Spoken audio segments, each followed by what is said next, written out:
Inilah pemuda yang menjadi buah bibir penduduk kota Mekah. Pemuda tampan, cerdas dan senang bersolek. Dialah Mus'ab bin Umair.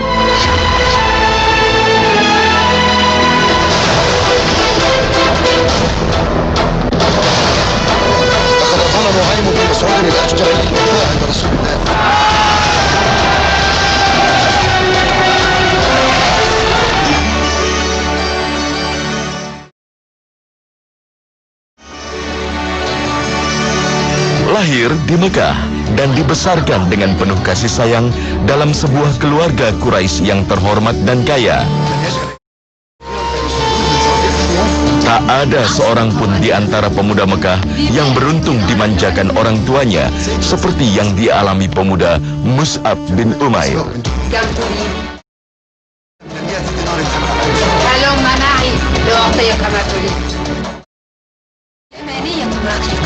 Sang ibunda begitu memanjakannya.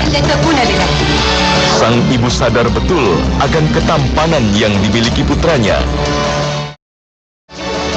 Maka ia tak menyia-nyiakannya dengan selalu menyediakan pakaian indah nan mahal dari negeri Romawi sebagai pakaian Mus'ab sehari-hari agar putranya menjadi pusat perhatian penduduk Mekah.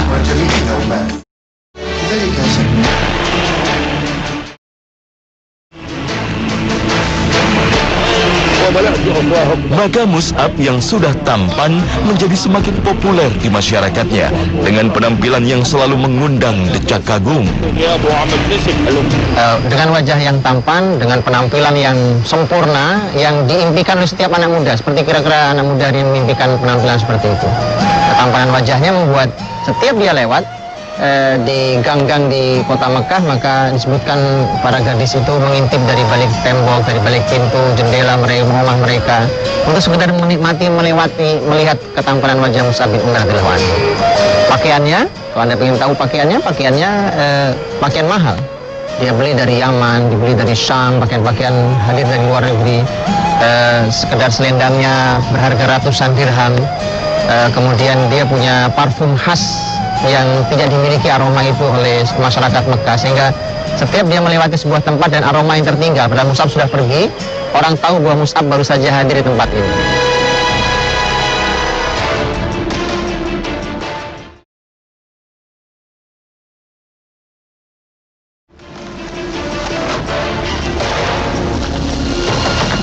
Namun merebaknya dakwah Rasulullah Sallallahu Alaihi Wasallam dari mulut ke mulut menyita perhatian pemuda nyentrik ini. Bismillahirrahmanirrahim.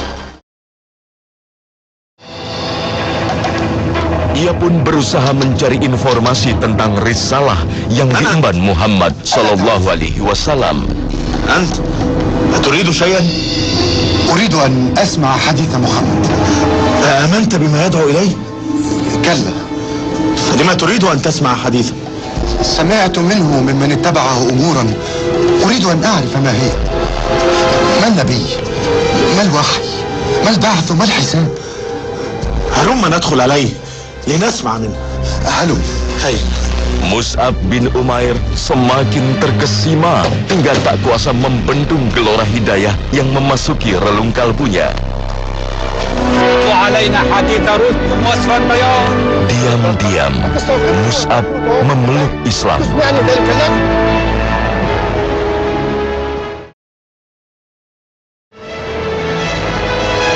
Sejak itu Mus'ab bin Umair merahasiakan keislamannya dari keluarga, khususnya kepada ibundanya.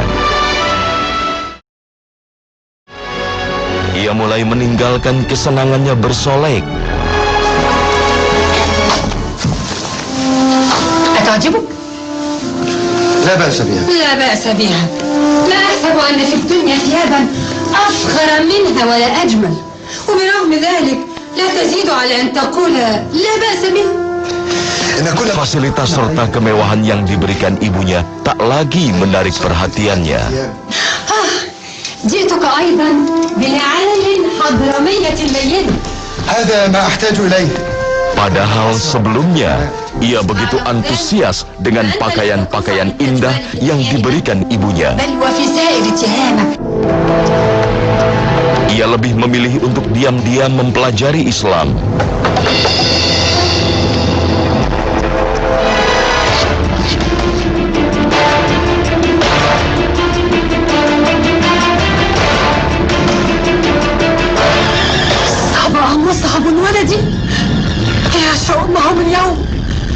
Namun keislaman yang disembunyikan Mus'ab akhirnya terkuat. Tindakannya membuat sang ibu tak mampu menahan amarah.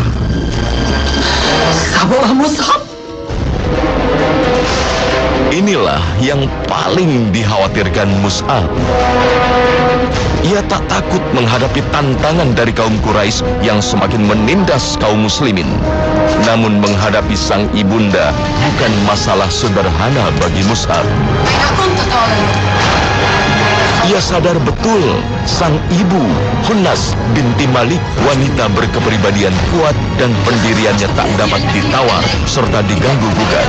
Wanita yang disegani dan ditakuti masyarakat Quraisy.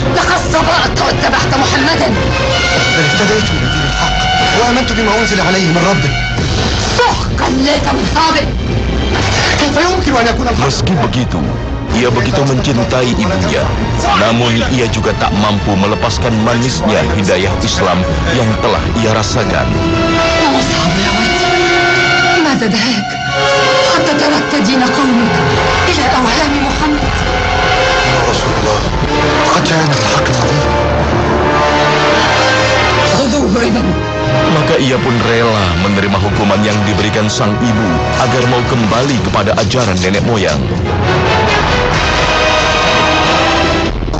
Meski begitu, keimanan sudah terpatri kuat di dalam diri Mus'ab bin Umair. لا تسقونني. لن تذوق طعاما أو شرابا حتى ترجع عن صبوتك. هذا خسارة ما تستطيعون. الذي لا إله غيره. لن أرجع إلى الضلال ولو مت جوعا وعطشا.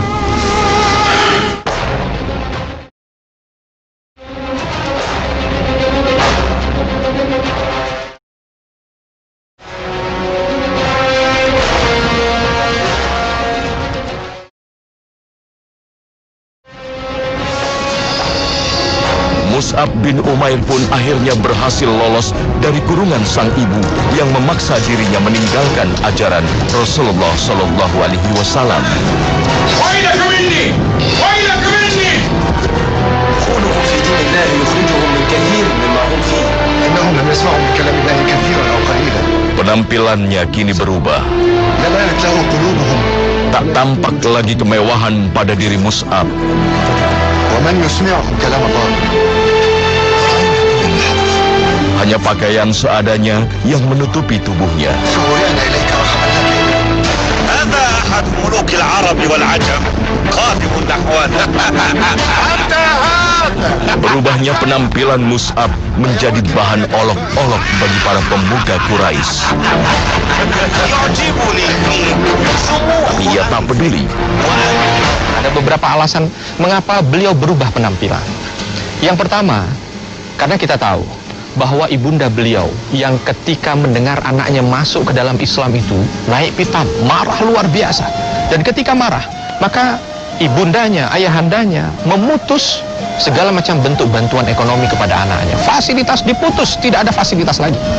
Bahkan ayahanda dan ibundanya ini meminta seluruh anggota keluarganya tidak memberikan bantuan kepada Mus'ab bin Umair.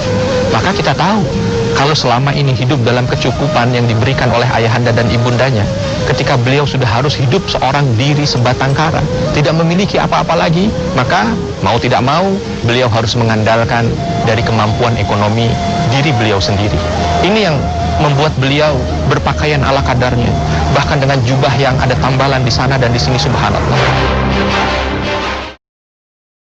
Merebaknya Islam di kota Mekah semakin membuat berang kaum musyrik Quraisy.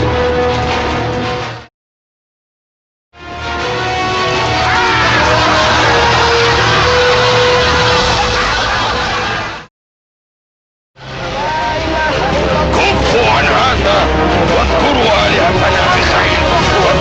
muslimin yang lemah dan miskin disiksa di tempat-tempat umum.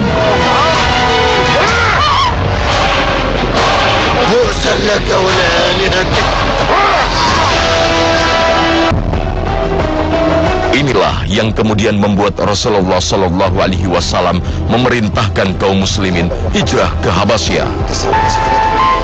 Mus'ab termasuk di antara kaum muslimin yang hijrah menyelamatkan akidahnya.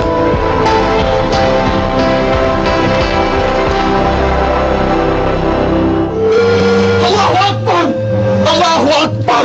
Ya al-Bushra! Hamzah wa Umar aslama ya al-Bushra! Qad azza al-muslimuna rabbil Ka'bah! Ia baru kembali ke Mekah saat mengetahui keislaman paman Rasulullah Shallallahu Alaihi Wasallam, Hamzah bin Abi Thalib dan Umar bin Khattab radhiyallahu anhuma, dan menganggap kaum Quraisy tak lagi berani menyakiti kaum muslimin. Hayya bina! Hayya! أناس قادمون نحونا. أيها الحداد! قد عاد الأحبة! عاد الأحبة بعد طول الصبر. Namun harapan itu palsu. Kaum Quraisy bahkan memboikot keluarga besar Rasulullah Shallallahu Alaihi Wasallam hingga kelaparan.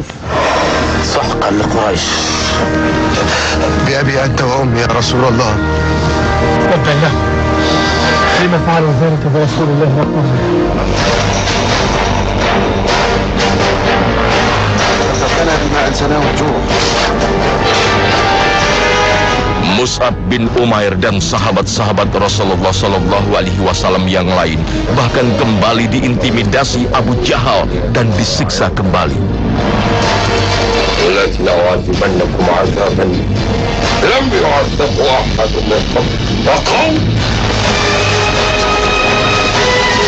Sang ibunda yang mengetahui kepulangan Mus'ab kembali membujuk putranya agar kembali kepada agama nenek moyang.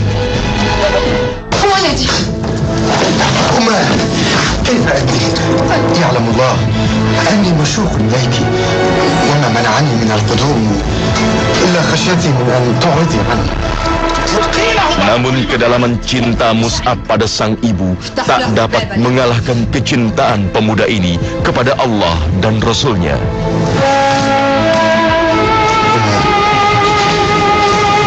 إنك ناصح وعليك شقيق. أنت أجل يا أمه يعلم الله أني ما أحب لك سوى الخير وحسن المنقلب. اسلمي اسلمي واشهدي أنه لا إله إلا الله وأن محمد رسول الله. لا والصواقب لا أدخل في دينك. Saat itu Mus'ab bin Umair datang ke rumah mengucapkan salam, lalu menjelaskan tentang ayat-ayat ya kepada ibunya, tapi ibunya tidak menerima sama sekali. Bahkan dijawab dengan jawaban singkat yang membuat Mus'ab bin Umair tidak bisa menghentikan tetesan air matanya. Ibunya mengatakan, "Wahai Mus'ab, pergilah. Aku bukan ibumu lagi." Subhanallah. Penderitaan demi penderitaan dijalani oleh Mus'ab. Tetapi Mus'ab tidak berhenti untuk berbuat baik kepada kedua orang tuanya. Mungkin saat ini, kalau kita ingin belajar dari Mus'ab, bagi kita yang saat ini sedang ada konflik dengan orang tua, mungkin orang tua kita menyuruh kita untuk berbuat sesuatu yang kita yakini itu tidak sesuai dengan syariat, dan mereka sama Islam, satu akidah dengan kita, maka tidak sewajarnya kalau kita dendam dengan mereka, membalas dengan balasan yang tidak baik. Tidak. Mus'ab bin Umair, orang tuanya bukan Islam, tetapi kita lihat bagaimana beliau tetap berbuat baik, dan itulah Islam.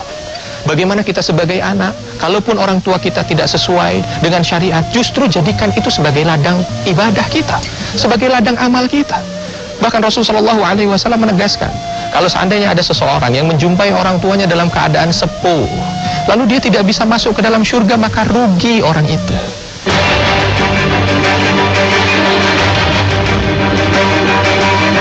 Pada tahun 12 kenabian atau 621 Masehi, sekitar 12 orang penduduk Madinah yang tengah melakukan ibadah haji memeluk Islam dan berbaiat, menyatakan sumpah setia kepada Rasulullah Shallallahu Alaihi Wasallam. Sejarah mencatat peristiwa ini dengan sebutan Baiat Aqabah pertama.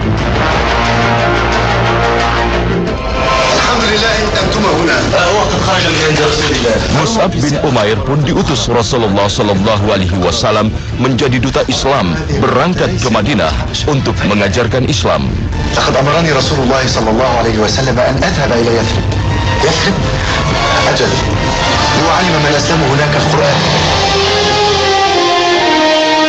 Tugas inilah yang membuat Mus'ab disebut di dalam catatan sejarah sebagai duta dakwah Islam pertama.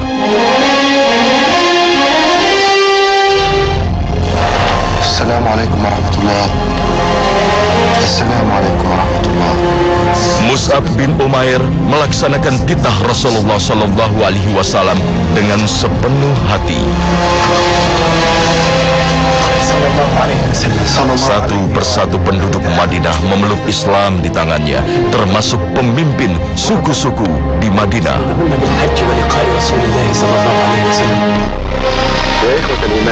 Setahun kemudian, Mus'ab membawa tak kurang dari 70 orang Muslim Madinah bertemu dengan Rasulullah Sallallahu Alaihi Wasallam. Mereka berbaiat, menyatakan sumpah setia terhadap Rasul dan agama yang diembannya. Inilah sumpah setia yang dikenal dalam sejarah Islam dengan sebutan Baiat Aqabah kedua. Ubsut yadaka ya Rasulullah.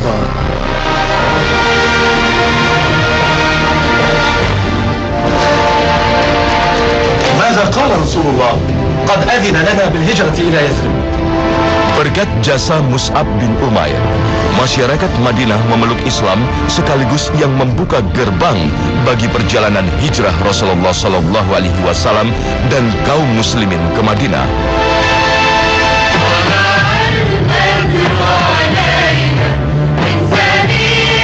Sebuah peristiwa besar yang menjadi tonggak penyebaran Islam ke seluruh dunia.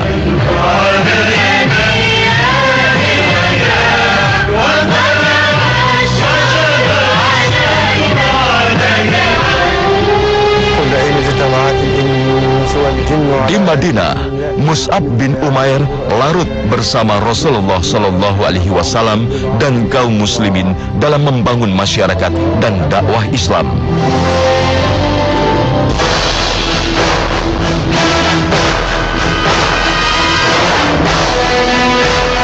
Allahu Akbar.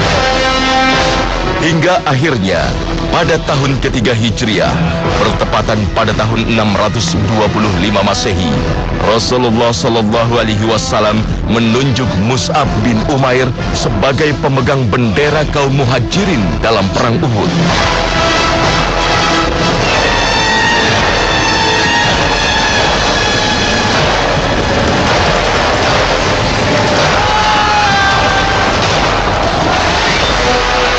Menghadapi 3.000 personil pasukan musyrik Quraisy, Mus'ab bin Umair bersama 700 muslimin menerjang musuh dengan gagah berani.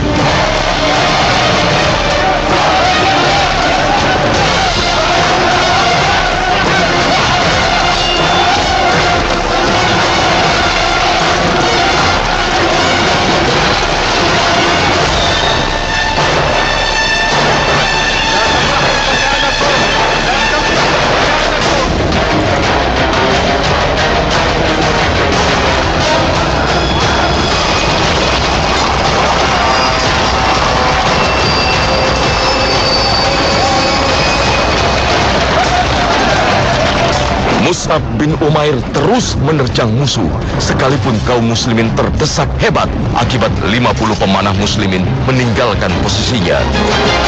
Hingga akhirnya ayunan pedang musuh menebas tangannya dan disusul dengan tebasan bertubi-tubi ke tubuhnya. Mus'ab bin Umair gugur di medan Uhud.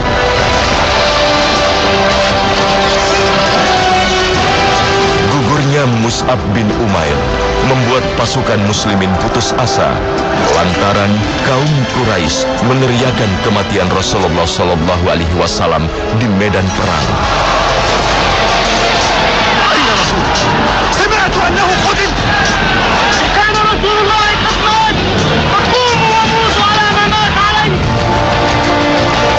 Dulu semua orang mengatakan aku mirip dengan Nabi secara fisik, maka Kala itu Mus'ab bin Umair yang dipercaya, diberi amanah oleh Rasul untuk membawa bendera La ilaha illallah.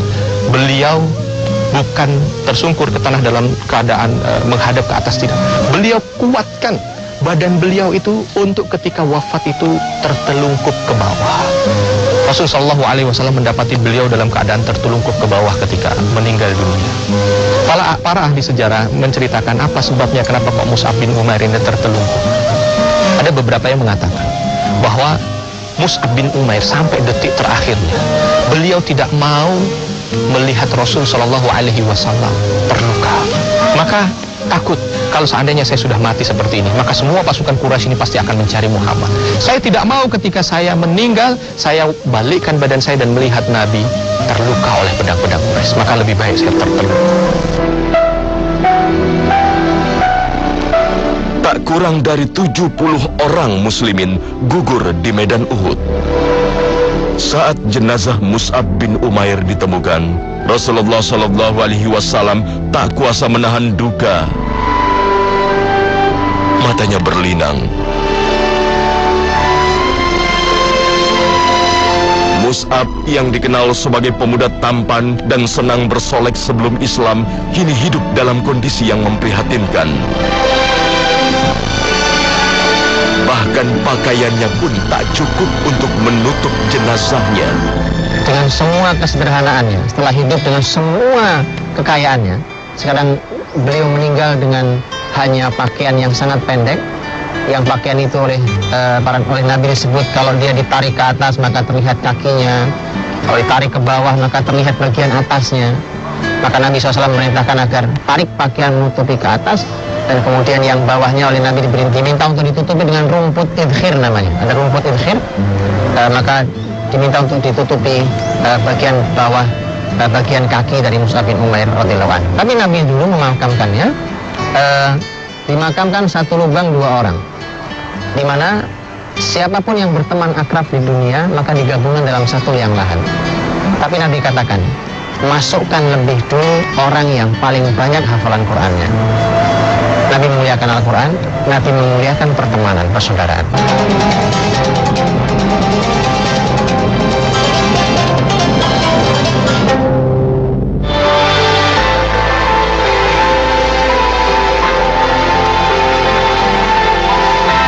Mus'ab bin Umair, sang pesolek ini telah tiada. Meski tak berumur panjang, duta Rasulullah sallallahu alaihi wasallam ini telah mengukir sejarahnya sendiri.